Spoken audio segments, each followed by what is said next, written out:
Well, thank you. Thank you for the opportunity to come down, and I'm from Wheeling. My name's David McKinley. And with me tonight is my wife, Mary McKinley. Right? We've got our campaign manager with us, Richie Parson, and his new bride, Carissa. Richie is from Hurricane, West Virginia. And it was one thing that, as we talk about jobs and creation, is to try to keep as much in West Virginia as we can.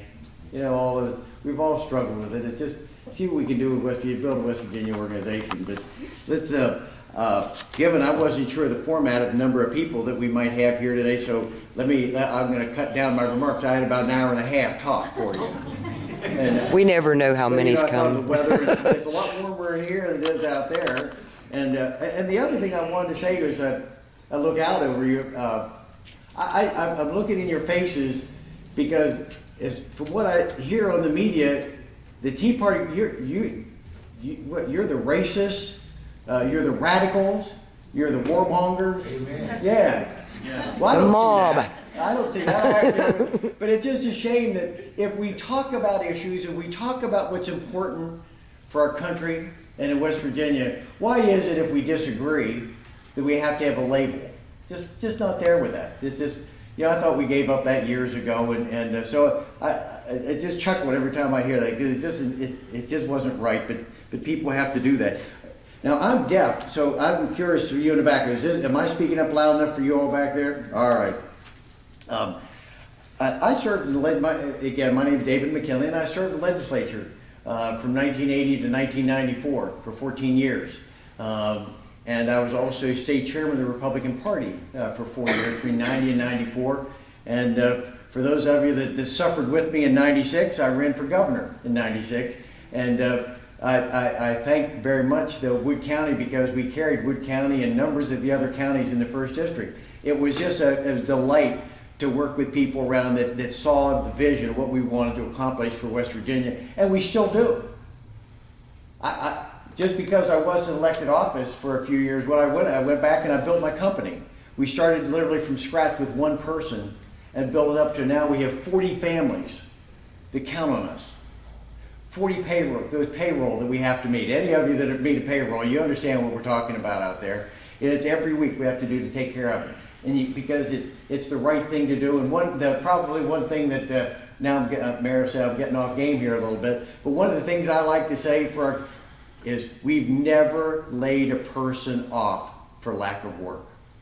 I don't think that's the responsibility, us, in management, to lay people off. If we haven't created and found the projects for our company, our staff, then we took a pay cut or do something, but it's not their fault. It's our management fault, and we don't punish our employees for those downturns. And we're in the middle of a recession, and we haven't laid one person off, and I have no intention of doing that.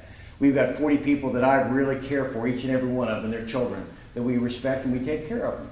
And they respect us, and we've had people that were over 20 years. So they respect our conservative values. I was a bit of a radical in the legislature. I was one that was always pushing for initiative, referendum, and recall. I wanted to talk about that. I wanted to oppose the food tax.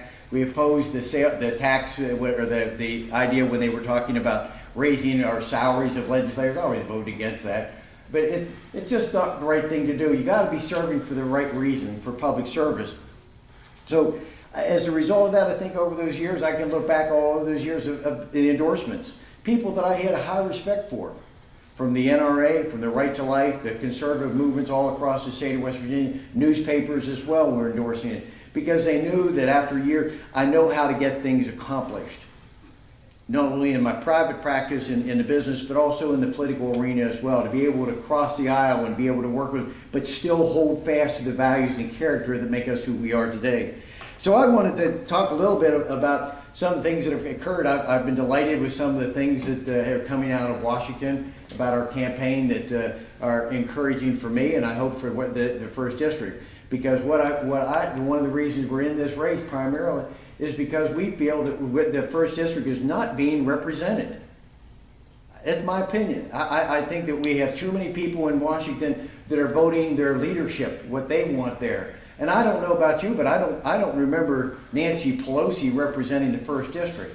And that's so much when someone's voting 98% of the time with Nancy Pelosi. What about the people of the 1st District? What are their visions? What are their views? What's their interest? And I don't see that happening with it. So we're very much into this thing to bring it back to West Virginia to where we can represent our people. But then it gets down to the fundamentals of what's happening in Congress right now that you know, I see things that, well, let me first say, how many of you out there know of someone that is unemployed